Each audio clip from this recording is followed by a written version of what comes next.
მოგესალმებით. ჩემი სახელია ტატა და დღეს მე თქვენ გასწავლით თუ როგორ უნდა დადგეთ ხელებს. ხელებს დადგომის დროს ერთ-ერთი მთავარი ნაწილი არის გახურება. და გახურებისას განსაკუთრებული ყურადღება უნდა მიაქციოთ თქვენი მაჯების გახურებას და თქვენი მხრების გახურებას. ამიტომაც ახლა მოდით დავიწყოთ ვარჯიში და შემდგომ უკვე გადავიდეთ ბიძგაზე.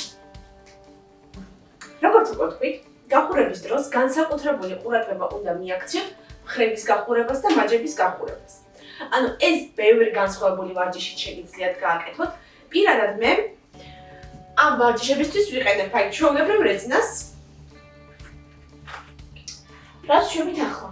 ანუ რეზინას ვამოკლებთ იმ დონემდე, რამაც მოსახერხებელი იქნება. ანუ არც ძალიან გაშლად, მაგრამ არც ძალიან მოკლედ. და აკეთებთ ჩვეულებრივ მხრების გადატანას. წინ და უკან 1000 ჯერ.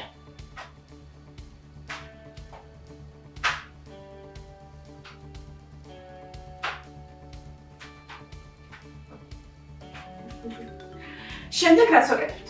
შემდეგ კიდევ უფრო დავამოკლოთ ეს რეზინა და ხო შევუტრიალდები რომ უკეთესად ჩანდეს. ერთ ხელს ვხვრით, გადაგვაქვს. ახლა მეორე.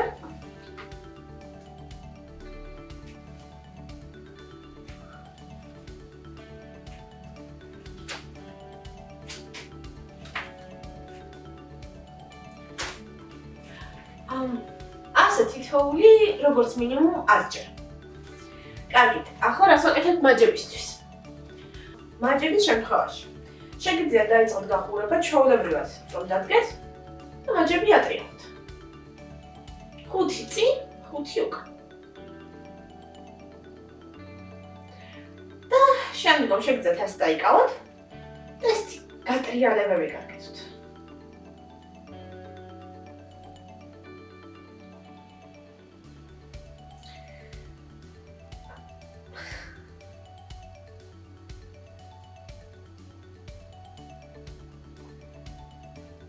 მხრების და მაჯების გახურების შემდეგ უკვე შეგვიძლია გადავიდეთ ბიძგის სწავლაზე და ხელებს დადგომის სწავლაზე.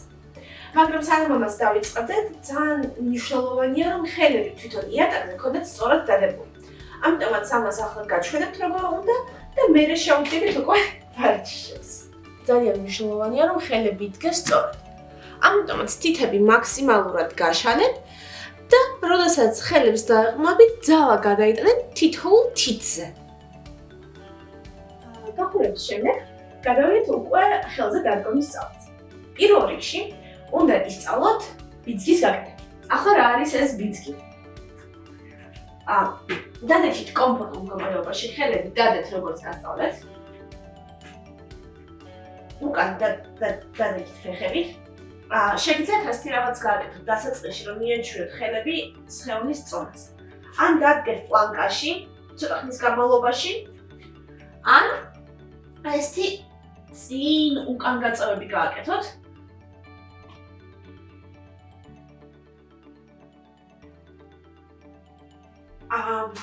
ამ დროს ხელები მიეჩვევა სხეულის წონას და შესაბამისად შედარებით უფრო მარტივად შეეძლებთ ხელზე დადგომას. კარგით, ახლა დავიწყოთ ბიძგი. დავდოთ ხელები როგორც ვისწავლეთ. შემდეგ დავდგეთ ასე ფეხზე. და ვაკეთებთ ასე რაღაცას. აქ ერთი პატარა ხრიკი.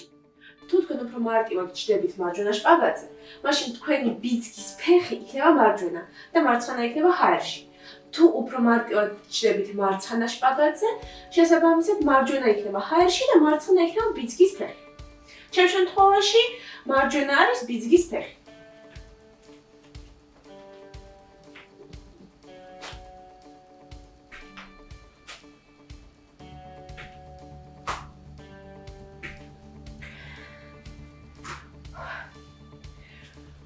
როცა უკვე კომფორტულად იგრძნობთ თავს ბიძგის გაკეთებისას, შეგვიძლია გადავიდეთ ხელზე დადგომაზე კედელთან. ხელებს დადგომის დროს ძალიან მნიშვნელოვანია, რომ დადგეთ სწორად.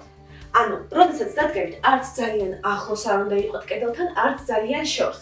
Შეეცადეთ ისე დადგეთ, რომ თავს როცა აწევთ ზემოთ, ის ძალიან ახლოს იყოს კედელთან, მაგრამ მაინც არ ეხებოდეს.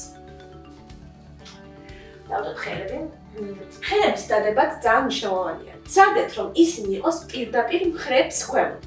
არ უნდა იყოს ძალიან გაშლილად და არ უნდა იყოს ძალიან ახლოს ერთმანეთთან. დავკეთ ასე. დავყავ ფეხები, ბიცი. როცა წაიწევით ზემოთ, შეეცადეთ ფეხები ნელ-ნელა მოაშოროთ კედელს. და გაჩერდეთ, რამდენი ხანით შეგიძლიათ.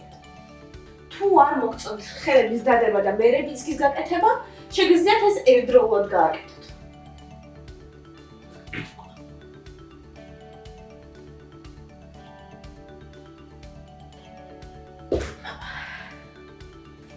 ხელების დადგომისთვის მნიშვნელოვანია, რომ თვითონ ხელები გქონდეთ ძლიერი. ანუ მათი გაძლიერება შეიძლება როგორც ჩვეულებრივად ამის გაკეთებით და აგრეთვე სხვა ვარჯიშების დამატებითაც, თუნდაც კედელთან. მაგალითად ასეთი. დგებით ხელებზე და ფეხებს ნელ-ნელა ვწევთ ზემოთ. როცა ავწევთ, ჩვენით უახლოვდებით კედელს. იმის მერე რაც მოვახლოვდებით, მივდივართ ისე უკან. რაღაც მომენტში შეგვიძლია გავჩერდეთ.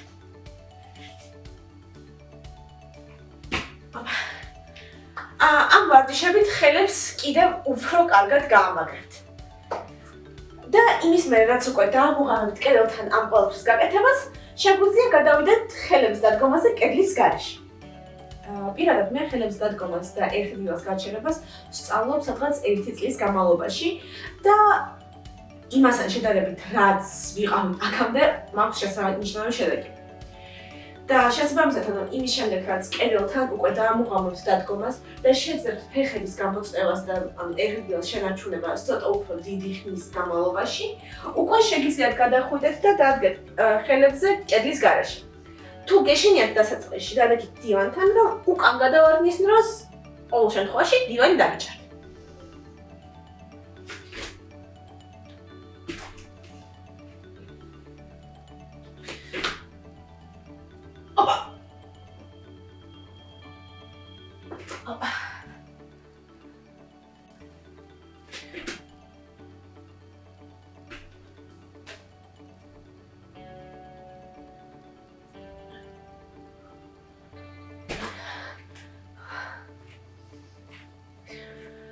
ყოველდღიური ვარჯიშის შემდეგ ყოველჯერ შეამჩნევთ პროგრესს და რამდენად უფრო გიმარტივდება ხელზე დადგომა.